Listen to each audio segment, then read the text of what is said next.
quick spoiler alert, I'm going through Dragon Ball Super's final arc, the Tournament of Power. I know some of you would only watch the English dub or are still catching up to the show. Just wanted this here so that I don't exactly spoil any experiences for you. That out of the way, let's begin.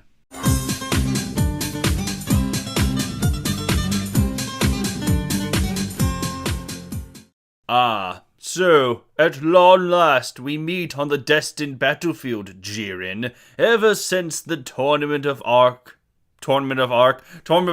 can't go one video without making a mistake, huh? Ever since the Tournament of Power arc began, I desperately wanted to see you become the monster you were hyped to be. I wanted you to become Goku's greatest rival, the greatest challenge. I wanted to see a fleshed out character. I guess at the end of the day, I just wanted you to not be boring, you know? I mean, you were a copy-paste version of Toguro, loved ones killed by a villain, so you trained non-stop to defeat that evil, but in doing so you gave up everything that made you special, only believing in the concept of power itself. Your bland exterior appearance is a perfect representation of your hollow soul. However, whereas Toguro proved himself to be a timeless villain, you, Jiren, you're just disappointed. You were so close to opening the gates that allowed you to become more than a two-dimensional gray brick. It's just a shame that you showed the bare minimum of character development in your series finale. As you can tell, this isn't going to be a positive topic today. Hello everyone, welcome back to a new episode of Discussions. Last time we looked at Eustace Kid from One Piece. Long story short, I like the guy. Think he's pretty cool and I can't wait to see what he does in the future. It was an easy and good time talking about Kid.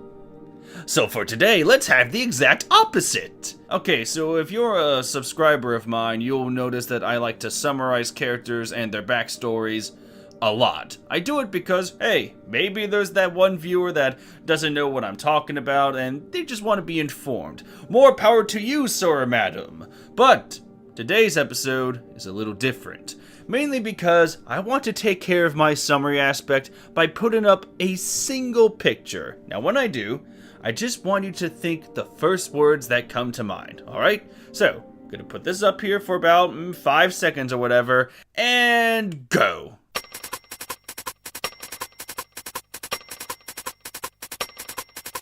Time's up. For those of you that haven't seen the latest arc in Dragon Ball, or Dragon Ball Super to be more specific, let me introduce you to Jiren. He's that buff dude you probably saw in the thumbnail. So, for the words you thought, and please correct me if I'm wrong or missing something, but I believe that these came to mind. Powerful, strong, intimidating, silent, bland, tough guy, 1950s alien design. If you thought any of these, then congratulations, you have correctly summarized Jiren.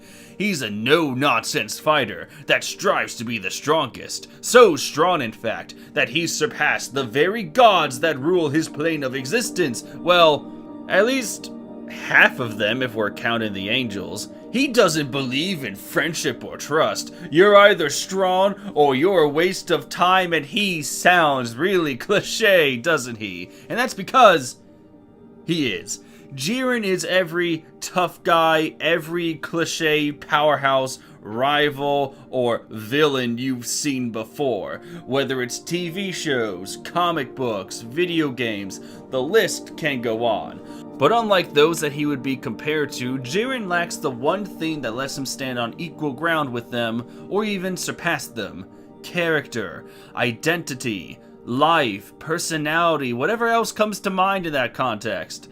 And it's quite sad because despite the hype Jiren has received and what he forces our heroes to go through, the man himself has been a slave to poor writing, non-existent character development, and the bare-bones effort to meet Dragon Ball standards. And those standards are not hard to fulfill. In Toriyama's world, you need to have a simple trait that can work well with other simple traits and characters so that their interactions and stories can be understood and enjoyed for as long as possible. Right now, we're at the 30-year mark. It's quite impressive. It's just a shame that Jiren isn't. So, how would I fix him? How would I rewrite this character to better fit my personal taste? I'm not the most hardcore Dragon Ball fan. I'm no geekdom, whatever his number is. I don't watch him. I only know his reputation. I'm not a detail master like Tekken 101. Actually,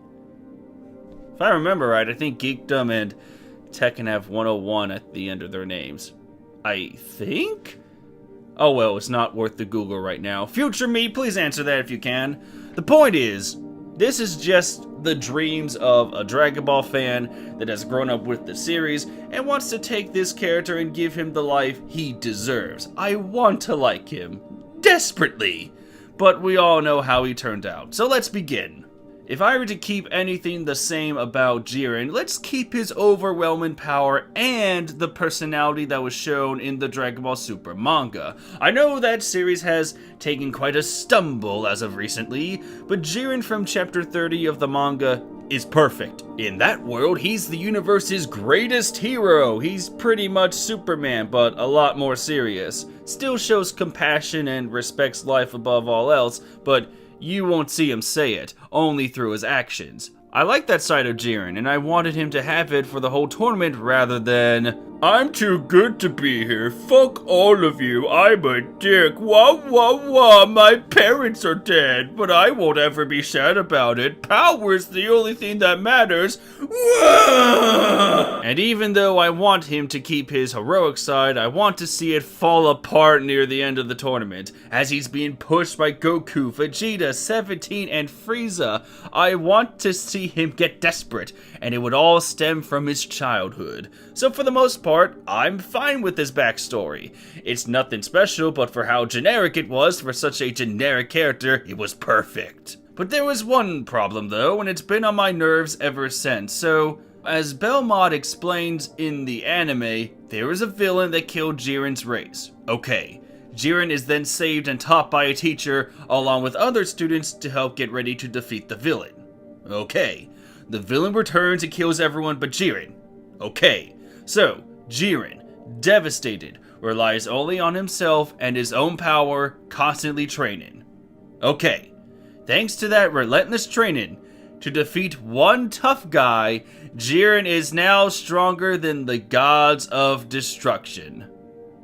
Not okay. I never got this. The gods of destruction are in their own class. We have seen that class. I know that with Dragon Ball, we tend to suspend our disbeliefs from time to time, but this is too much for me. This is like saying if Mario trained, went through Super Mario 64, defeated Bowser and fulfilled his mission, but thanks to his training, Mario is now tough enough to take on someone like, I don't know, fucking Thanos.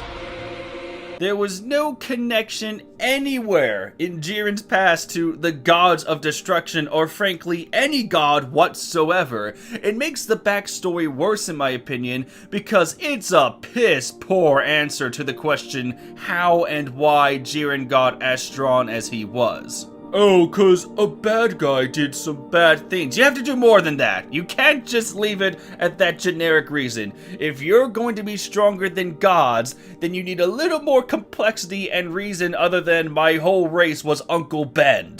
So how would I fix this? By following in the footsteps of a very popular theory, or I guess at this point it's just a better plot suggestion. And that would be that Belmont was the villain that killed Jiren's race. As a god of destruction, it fits his resume, so how would this all play out?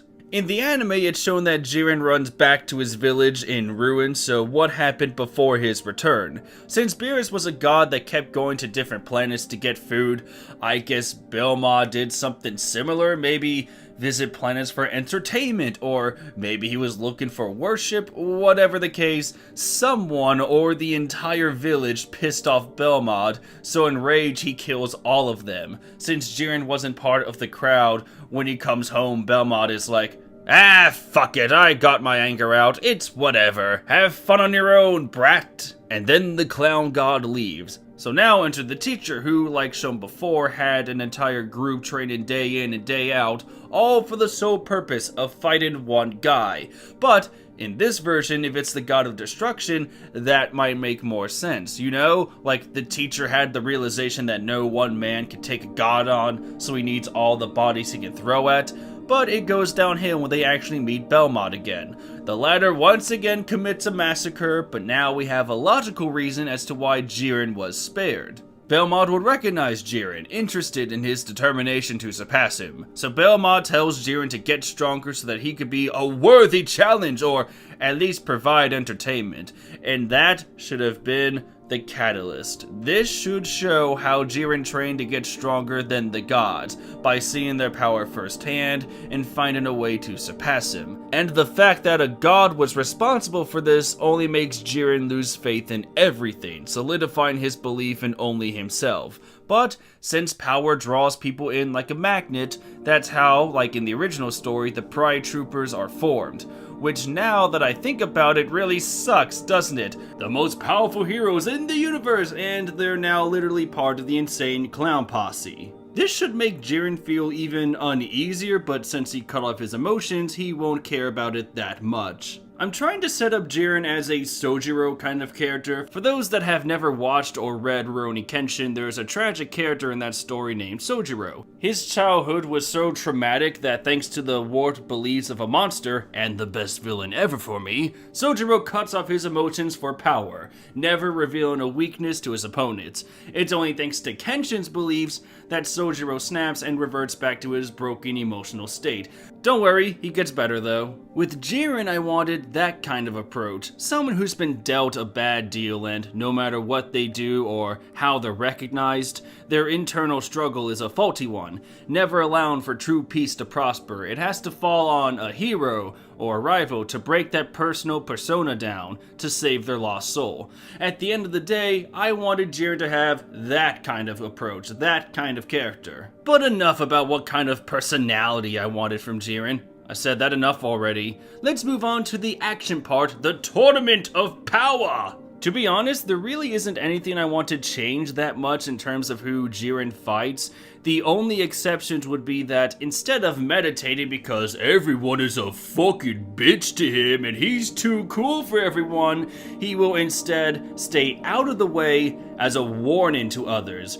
Jiren can announce the simple truth. I'm stronger than any of you, but I don't want to be directly involved with your universe's destruction. I can't help this situation, but I can at least control myself. So if you are that desperate to fight me, or when you're ready for the final battle, I'll be waiting.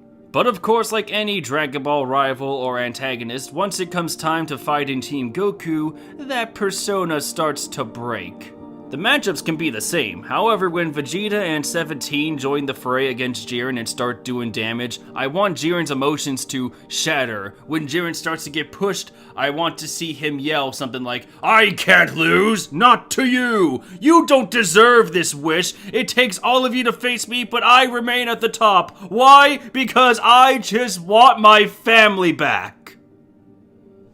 Suddenly that boat idea doesn't seem cool, does it? So now that he breaks, I want to see the final few episodes of Super play out like this. Jiren knows that Goku is the biggest obstacle. He falls, the rest of the team falls. So to instill pure terror, Jiren starts hunting down Goku with all his force. One by one, Universe 7 steps up to the plate to protect Goku or give him time to go into Ultra Instinct again. But Jiren is relentless, screaming in pain and anger. In his eyes, he's so close to getting justice for his family, but these people, these ants, keep getting in his way.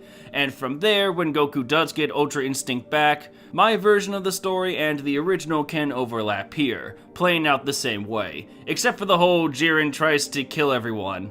That's a no-no.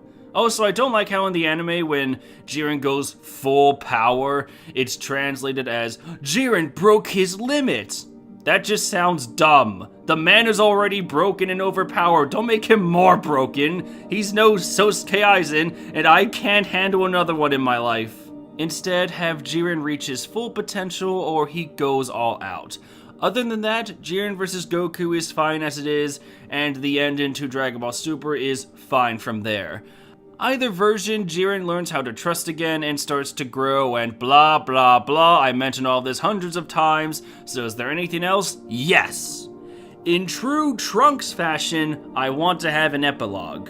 In the final ending, after the universes get restored, I want Jiren to finally face off against Belmod. Jiren no longer has anything to fear and, like Goku, is ready to fight a god, all because he doesn't like his job description of killing everyone. The duel can be one-sided or a little challenging, but the ending should be that Jiren takes down Belmod. The god is on his knees. It would take one final blast to end this, but then Jiren thinks of Goku and the overall pain that was death. From there, Jiren spares Belmod, saying that he will do things his own way without being restricted by the gods, just like that saying. What can happen from there is that instead of the god of destruction running things, it's the Pride Troopers.